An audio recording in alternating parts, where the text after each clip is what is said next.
Good morning class 8 chapter number 4 सदैव भूतो निधेय चरणम। आज अपन फर्स्ट पढ़ लिया था, आज अपन नीचे वाला सेकंड पैराग्राफ पढ़ेंगे। तो फर्स्ट पैराग्राफ में ये बताया था कि हे मनुष्य, हमेशा या ये लेखक पंडित वर्णिकर हैं जो हमें कह रहे हैं, पंडित श्रीधर वर्णिकर हैं जो कह रहे हैं कि हमें अपने जीवन में हमेशा आगे बढ़ते रहना चाहिए, हमेशा अपने कदमों को आगे बढ़ाते रहना चाहिए और अपनी मंजिल को पर्वत के शिखर पर निर्धारित करनी चाहिए। यानी पर्वत के शिखर पर आपका घर है, निवास स्थान है, वहाँ पे आपको बिना किसी साधन के, बिना किसी यान के आपको ऊपर चढ़ना है। यानी जीवन में आने वाली आपने जो भी लक्ष्य निर्धारित किया है, उस लक्ष्य पर को पाने के लिए आप बिना किसी बाहरी साधन का प्रयोग किए बिना ही आत्मबल और शारीरिक क्षमता के आधार पर सारी चुनौतियों को, बाधाओं का सामना करते हुए आपको आगे बढ़ते रहना है। अब अपन आगे बढ़ेंगे। पथि पाषाण विषम प्रखरा। जब आप पहाड़ पर चढ़ते हैं तो पथि पाषाण, तो आपको क्या मिलते हैं? पहाड़ पे क्या मिलते हैं? तरह तरह के आपको अनेक प्रकार के कंकड़, पत्थर वगैरह सारे मिलते हैं। तो पथि पाषाण विषम प्रखरा। पथि यानी राहगीर को, पाषाण यानी पत्थर, विषम यानी एक तो होते हैं सम मतलब समान, एक समान, और विषम यानी अलग अलग प्रकार के, प्रखर यानी नुकीले। जब आप पहाड़ पर चढ़ते हैं या जंगल में कहीं जाते हैं या पहाड़ पर चढ़ते हैं तो वहाँ पर आपको क्या मिलते हैं? अलग अलग प्रकार के नुकीले पत्थर मिलते हैं और पत्थर जो आपको क्या करते हैं? नुकसान पहुँचा सकते हैं। तो हे राहगीर या हे मनुष्य, आपको पाषाण विषम प्रखरा, आपकी राह के अंदर विभिन्न प्रकार के पाषाण हैं, पत्थर हैं जो बहुत ही नुकीले हैं, एक समान नहीं है, कई छोटे हैं, बड़े हैं, अलग अलग। यानी कहने का मतलब है कि आपके जीवन में असमान पत्थरों के समान, यानी एक समान पत्थर होते तो समान होता, विषम यानी अलग अलग पत्थर, अलग अलग पत्थरों के आकार और नुकीले जो पत्थर होते हैं जो राह में क्या करते हैं? पड़े रहते हैं, रास्ते में पड़े रहते हैं और वो जो भी राहगीर उसमें से निकलता है उसके पैरों में चुभ जाते हैं। तो कहने का मतलब ये है कि हमें अपने जीवन में आगे बढ़ते हैं तो नुकीले पत्थर रूपी अनेक प्रकार की बाधाएं, कठिनाइयाँ हमारे जीवन में आती हैं, हमें उनका सामना करना चाहिए। हमें अपने कदमों को विचलित नहीं करना। ऐसा नहीं कि आधे रास्ते चले और फिर हमने रास्ता छोड़ दिया और वहाँ से भाग निकले। यानी कि हमें अपने द्वारा निर्धारित मंजिल तक पहुंचने के बीच में रास्ते में जो भी बाधाएं आती हैं, जो भी कठिनाइयाँ आती हैं, उनका हमें मुकाबला करना है, समाधान करना है और हमें हमेशा आगे बढ़ना है। ऐसा नहीं कि आधे रास्ते चलकर वापस हम लौट आएँ और हम मंजिल तक पहुँचे ही नहीं, उससे पहले हम अपने घर पर वापस पुनः आ जाएँ, जहाँ से रास्ता शुरू किया था वहीं पर लौट आएँ। हिंसा पशु परित गोरा। हमारे चारों ओर हिंसक पशु चारों ओर हमें घेरे हुए हैं। इसके दो अर्थ निकलेंगे।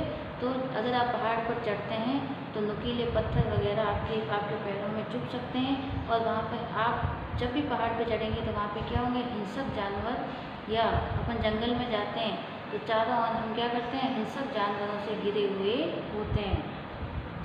सुदुष्करम खलु यद्यपि गमनम। सुदुष्करम यानी कठिन है, खलु मतलब निश्चित, यानी रास्ते पे चलना बहुत कठिन है, परंतु फिर भी हमें, यद्यपि यानी फिर भी, गमन फिर भी हमें चलना चाहिए कि राष्ट्र के कल्याण के लिए, देश के कल्याण के लिए अगर हम राष्ट्र की भलाई के लिए, देश के विकास के लिए कोई भी हम कार्य करेंगे तो हमारे कार्यों के बीच में अनेक प्रकार के नुकीले पत्थर रूपी बाधाएं आएंगी और उन बाधाओं को दूर करने के लिए हमें आत्मबल और शारीरिक बल और भौतिक बल तीनों का हमें उपयोग करना पड़ेगा। यह हिंसक पशु का मतलब होता है हमारे सामने आने वाली बाधाएं, संकट, आतंकवाद, यानी देश से संबंधित जो बुराइयां हैं, जैसे भ्रष्टाचार है, भेद या सांप्रदायिक मतभेद है, या अपन कह सकते हैं यहाँ पर विभिन्न प्रकार आतंकवाद या हिंसक प्रवृत्ति वाले लोग, अनेक प्रकार की, ये सारी क्या है? हमारे जीवन में आने वाले, हमारे राष्ट्र के विकास के अंदर आने वाले हिंसक पशु रूपी बाधाएँ हैं। उन बाधाओं से घिरे हुए हैं, फिर भी हमें क्या करना चाहिए? कार्य करना कठिन है, परंतु फिर भी हमें इसको निश्चित रूप से पूर्ण करने का प्रयास करते रहना चाहिए। निश्चित हमें उसको पूरा करना चाहिए। वापिस देख लें, पथिक पाषाण विषम प्रखरा। जब हम अपने द्वारा निर्धारित मंजिल पर पहुंचने के लिए जब भी हम अपने रास्ते पर निकलेंगे तो वहाँ पर विभिन्न प्रकार के पत्थर रूपी नुकीले पत्थर रूपी अनेक प्रकार की बाधाएं, समस्याएं, संकट या विपदाएं आ सकती है। हिंसक पशु परित गोरा, हम चारों ओर से हिंसक पशुओं से घिरे हुए होते हैं और फिर भी हमें उन सब का मुकाबला करते हुए हमें क्या करना है, अपने निश्चित लक्ष्य मंजिल रूपी जो लक्ष्य है उस तक पहुंचना है। सुदुष्करम खलु, यह निश्चित रूप से दुष्कर कठिन कार्य है, फिर भी हमें वहाँ तक पहुँचना है। एक तो हमारे जीवन से संबंधित है और एक दूसरा है राष्ट्र के लिए। अगर हम राष्ट्र की भलाई के लिए या उसके विकास के लिए कोई भी कार्य करेंगे तो हमारे जीवन में अनेक प्रकार की बाधाएं, परेशानियां, आलोचनाएं, लोग हमें बुरा भला भी कहेंगे, हमारी आलोचना करेंगे, निंदा करेंगे। तो इन सभी नुकीले पत्थर रूपी जो आलोचनाएं हैं, निंदा, इन सभी का सामना करते हुए हमें हमारे चारों ओर हिंसक पशु यानी हमारे चारों ओर जो आतंकवादी है, भेदभाव है, छूआछूत, अनेक प्रकार की सामाजिक या राष्ट्रवादी जो परेशानियां हैं, उन सभी का मुकाबला करते हुए हमें निश्चित रूप से अपने, ये कार्य कठिन तो है परंतु हमें निश्चित रूप से हमें अपने कदम आगे बढ़ाते रहना चाहिए और इन सभी का मुकाबला करते हुए हमें आगे बढ़ते रहना चाहिए और जो हमने लक्ष्य निर्धारित किया है उसे निश्चित रूप से पूरा करने के लिए प्रयास करते रहना चाहिए। तो अब आपको इसके अंतर्गत आप क्या करना है, एक पदे पाठ्य पुस्तक प्रश्नोत्तर के अंदर अधोलिखित पदानाम उत्तराणी एक पदेन लिखत। आपको सिर्फ प्रश्न लिखना है, हिंदी अर्थ नहीं लिखना है। क्या लिखना है आपको, ओनली प्रश्न। संस्कृत में प्रश्न स्वकीय साधनम किम भवति बलम, पास में कोष्टक में जो हिंदी में दिया हुआ है वो आपको नहीं लिखना है।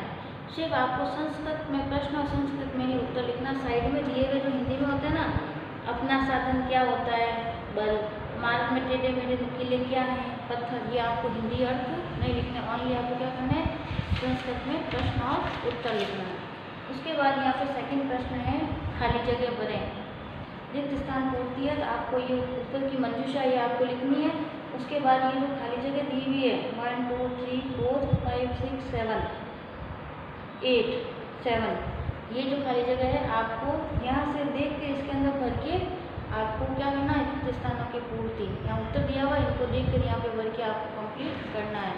आपको एक पदेन और पूर्ण, एक पदेन प्रश्न और एक स्थान पूर्ति, दो प्रश्न आपको गृह कार्य के अंतर्गत करने। इसके जो आगे का जो पैराग्राफ है, आगे का गद्यांश पद्यांश है वो अपन अगली बार पढ़ेंगे।